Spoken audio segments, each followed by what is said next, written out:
Dear student, last lecture में हमने supplementary unit को स्टार्ट किया और उसमें से जो प्लेन एंगल था, जो रेडियन था, उसको एक्सप्लेन किया था। लेकिन इसी लेक्चर में अब हम उसी सप्लीमेंट्री यूनिट में से जो सॉलिड एंगल है जिसके यूनिट स्टेरेडियन है उसको एक्सप्लेन करेंगे। अच्छा, तो सप्लीमेंट्री यूनिट हमारे पास दो है। एक क्वांटिटी हमारे पास प्लेन एंगल है जिसका यूनिट रेडियन है, यानी RAD से रिप्रेजेंट होता है, और दूसरा क्वांटिटी हमारे पास सॉलिड एंगल है जिसका यूनिट स्टेरेडियन है, SR से रिप्रेजेंट होता है। अच्छा बेटा, जो कल हमने डिस्कस किया था वो 2 डायमेंशनल था, यानी प्लेन था, XY के डायमेंशन में वो मौजूद था जो प्लेन एंगल था। अब हम जो डिस्कस करेंगे वो है 3 डायमेंशनल, यानी स्पेस में वो एंगल जो स्पेस में बनता है उसको हम सॉलिड एंगल कहते हैं। जो 3 डायमेंशन में बनता है उस एंगल को हम सॉलिड एंगल कहते हैं। अच्छा बेटा, the angle subtended at the centre of the sphere.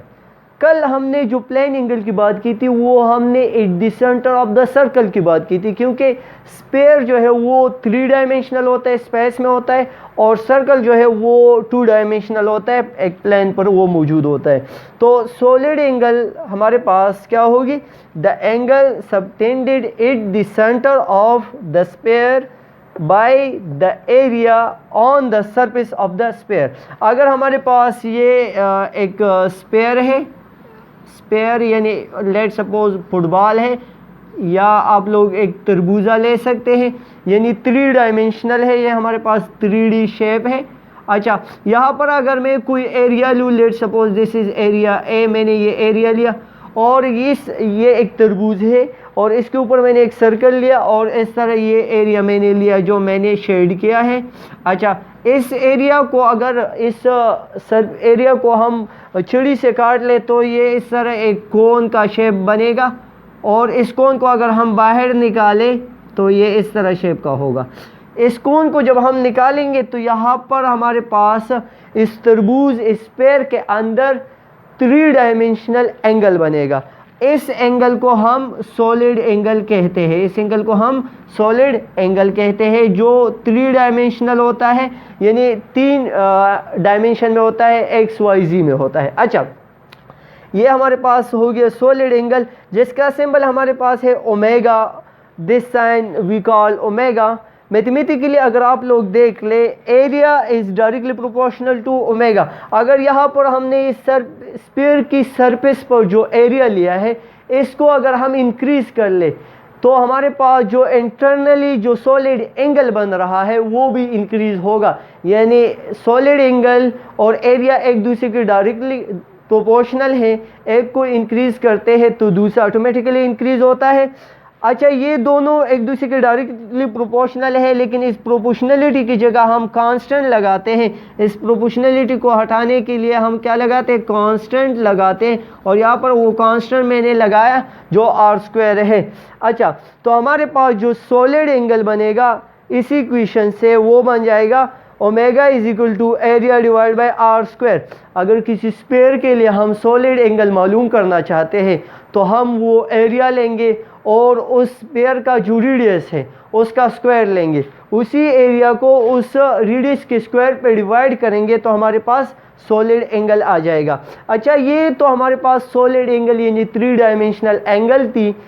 अब इसका यूनिट क्या है हमने यहाँ पे डिफाइन किया कि इसका यूनिट जो है वो हमारे पास स्टेरेडियन यानी SR। अब स्टेरेडियन क्या है तो हम 1 स्टेरेडियन को डिफाइन करेंगे कि 1 स्टेरेडियन कितना होता है।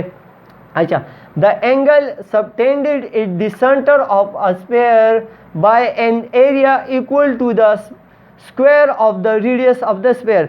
लेट सपोज यहाँ पर मेरे पास एक स्फीयर है, it is not a circle, it is a sphere. ये एक स्फीयर है जो 3 डायमेंशनल है, और ये स्फीयर का हमारे पास सेंटर है, ये स्फीयर का सेंटर है, यानी ये रेडियस और ये स्फीयर का सेंटर। अच्छा, ये स्फीयर को हम बोर्ड पे क्लियरली ड्रा नहीं कर सकते, लेकिन आप लोग ये समझ ले कि ये स्फीयर है।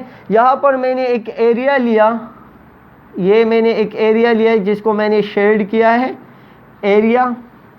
ये एरिया स्फीयर का जो रेडियस है उसके स्क्वायर के बराबर है, यानी आर स्क्वायर के बराबर है। अब इस एरिया की वजह से यहाँ पर जो एंगल बनेगा, ये देख ले, ये कोण हमने निकाला, इस कोण का जो एरिया है वो स्फीयर के रेडियस के स्क्वायर के बराबर है, और इसकी वजह से यहाँ पर जो एंगल बनेगा वो हमारे पास 1 स्टेरेडियन होगा। अगर हम इतना एरिया ले जो स्फीयर की रेडियस के स्क्वायर के बराबर हो, तो इसी की वजह से हमारे पास उस स्फीयर की सेंटर में जो एंगल बनेगा वो 1 स्टेरेडियन होगा। जैसे हमें मालूम है सॉलिड एंगल का जो इक्वेशन है वो हमारे पास क्या है, omega is equal to area divide by R square, और इसका यूनिट हमारे पास स्टेरेडियन है, यानी एस आर से रिप्रेजेंट होता है।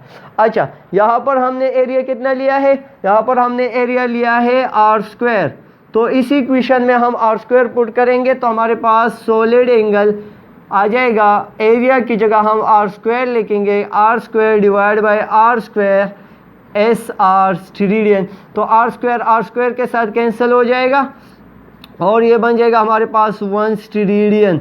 अगर हम एक स्फीयर के ऊपर उस स्फीयर के रेडियस के स्क्वायर के बराबर एरिया लें, तो इसी एरिया की वजह से उस स्फीयर की सेंटर में जो एंगल बनेगा वो 1 स्टेरेडियन हो गया। अब ये तो 1 स्टेरेडियन था, अब कंप्लीट स्फीयर कितने स्टेरेडियन होता है, जैसे कि हमें मालूम है कंप्लीट स्फीयर जो होता है उसका एरिया 4 पाई आर स्क्वायर के बराबर होता है। कंप्लीट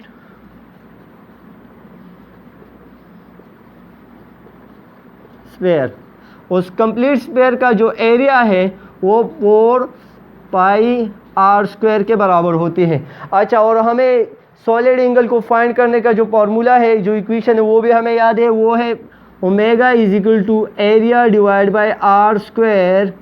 अच्छा, तो एरिया की जगह हम कंप्लीट स्फीयर का एरिया पुट करेंगे जो 4 pi R square divide by R square, R square के साथ कैंसिल हो जाएगा तो हमारे पास रह जाएगा 4 पाई, और सॉलिड एंगल का जो यूनिट है वो है हमारे पास स्टेरेडियन।